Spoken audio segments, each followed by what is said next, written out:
नमस्कार दोस्तों, एनसीईआरटी गुरुजी में आपका बहुत बहुत स्वागत है। अगर आपने अभी तक हमारा चैनल सब्सक्राइब नहीं किया है तो आप सब्सक्राइब कर लें। तो आइए शुरू करते हैं। यह है class 10 science chapter 1 question and answers. इसमें in text as well as exercise questions हैं। मैं यहाँ जो पीडीएफ यूज़ कर रहा हूँ इसका लिंक दिया है आपको डिस्क्रिप्शन में, आप चाहें तो वहाँ जाकर इसे डाउनलोड कर सकते हैं।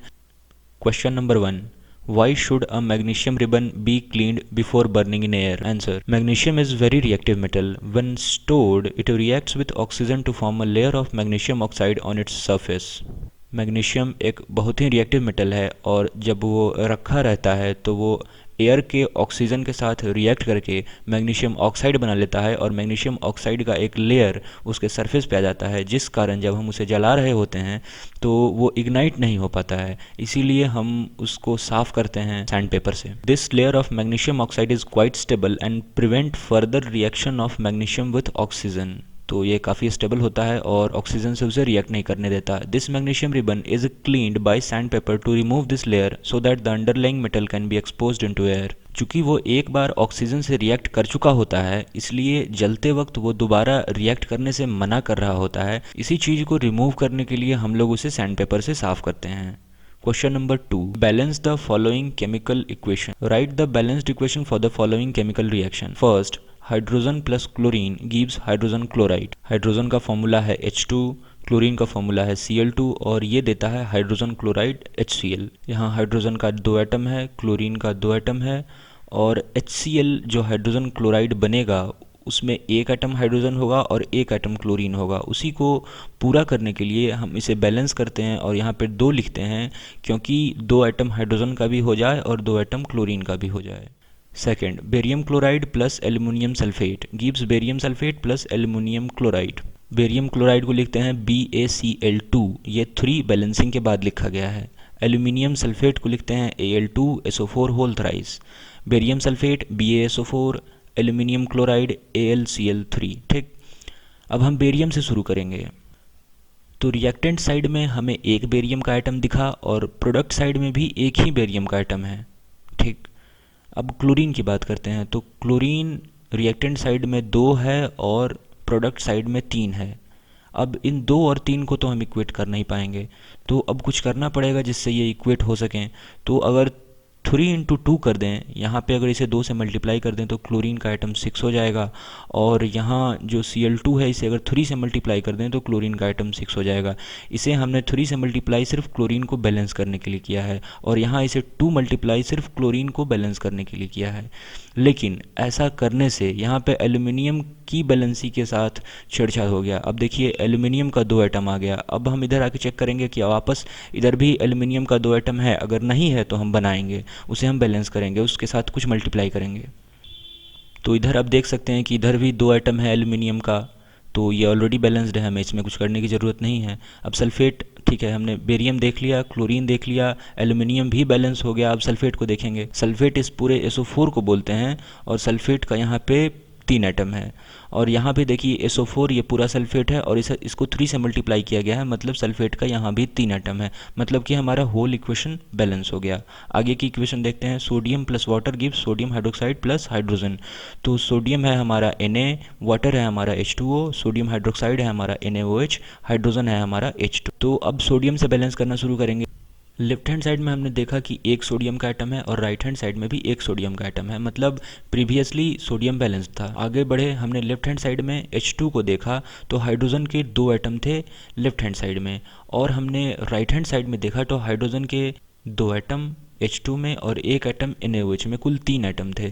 तो हमें अब इसे बैलेंस करना था।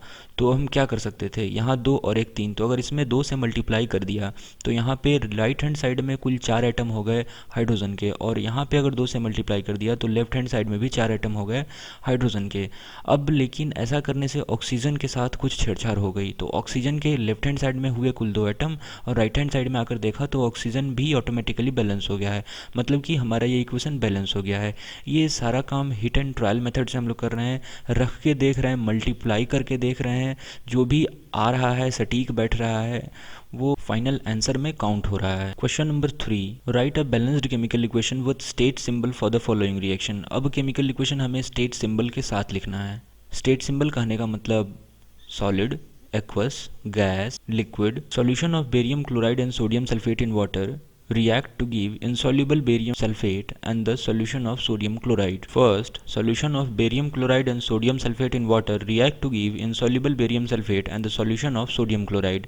barium chloride के लिए हमने लिखा BaCl2, sodium sulfate के लिए हमने लिखा Na2SO4, barium sulfate के लिए हमने लिखा BaSO4 और सोडियम क्लोराइड के लिए हमने लिखा NaCl। ये फॉर्मूला थे इन कॉरस्पॉन्डिंग कंपाउंड्स के। अगर आपको इसमें दिक्कत आ रही है कि बेरियम सल्फेट BaSO4 ही क्यों हो रहा है, Na2SO4 ही क्यों हो रहा है, तो एक लैंग्वेज ऑफ केमिस्ट्री करके एक बुक आती है, आप उसे ले लें। एक पतली सी किताब है, आप उसे थोड़ा पढ़ें, थोड़ा सा रटना पड़ेगा आपको, और उसके बाद आप इसमें ईजी महसूस करेंगे। तो अब इसे बैलेंस करते हैं अपने तरीके से। बेरियम को देखते हैं लेफ्ट हैंड साइड में, यहाँ भी एक बेरियम है, यहाँ भी एक बेरियम है, कोई दिक्कत नहीं। क्लोरीन को देखा, Cl2, क्लोरीन का 2 एटम था, और यहाँ भी देखिए क्लोरीन है, यहाँ पे 2 से मल्टीप्लाइड है, यहाँ पे 2 एटम है क्लोरीन का। लेफ्ट हैंड साइड में देखा क्लोरीन का 2 एटम है, राइट हैंड साइड में आया देखा NaCl में क्लोरीन का 1 ही एटम है, इसलिए हमने इसे 2 से मल्टीप्लाई किया क्योंकि यहाँ क्लोरीन का 2 एटम हो सके। अब देखते हैं Na2 को, यहाँ सोडियम का 2 एटम है, राइट हैंड साइड में आया, 2 हमने मल्टीप्लाई किया था, सोडियम भी 2 एटम बन चुका है। Na2SO4, अब SO4 को देखते हैं, सल्फेट को, सल्फेट का यहाँ 1 एटम है और यहाँ भी SO4 का 1 एटम है। अब यहाँ चूँकि हमें स्टेट के बारे में बोला गया था, वाटर में इसका सॉल्यूशन बनाया गया है, तो जब भी सॉल्यूशन वाटर में बनता है तो वो एक्वस कहलाता है। तो सोडियम सल्फेट और बेरियम क्लोराइड का सॉल्यूशन हमने वाटर में बनाया था, इसलिए इन दोनों के साथ हमने AQ एक्वस और एक्वस लिखा है। और BaSO4 एक प्रेसिपिटेट बना, वो सॉलिड फॉर्म में होगा, इसलिए यहाँ पे ब्रैकेट में S लिखा गया है। और NaCl जो कि वाटर सॉल्युबल है, तो वो वाटर के साथ मिक्स करके सॉल्यूशन बनाएगा, इसलिए यहाँ ब्रैकेट में एक्वस लिखा गया है।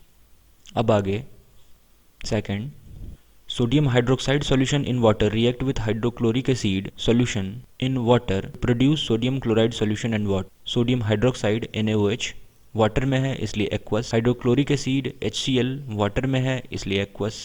अब ये दोनों रिएक्ट करके बनाएंगे सोडियम क्लोराइड और वाटर। तो अब इसे फटाफट बैलेंसिंग देख लेते हैं। Na एक सोडियम, यहाँ भी एक सोडियम, कोई दिक्कत नहीं। O यहाँ भी एक O, ठीक है। यहाँ पे एक हाइड्रोजन और यहाँ पे एक हाइड्रोजन, 2 हाइड्रोजन, और यहाँ पे H2, यहाँ भी 2 हाइड्रोजन, और क्लोरीन एक, एक्वस सॉलिड, समझ गए। ये सारे एक्वस हैं। NaOH और HCl का सॉल्यूशन बनाया गया है वाटर में, ये इसलिए एक्वस है। NaCl वाटर सॉल्युबल है इसलिए एक्वस है। और H2O तो खुद वाटर है, इसलिए हमने यहाँ पे L लिखा है क्योंकि H2O लिक्विड है। ये हमारा कंप्लीट हुआ फर्स्ट इन टेक्स्ट क्वेश्चंस।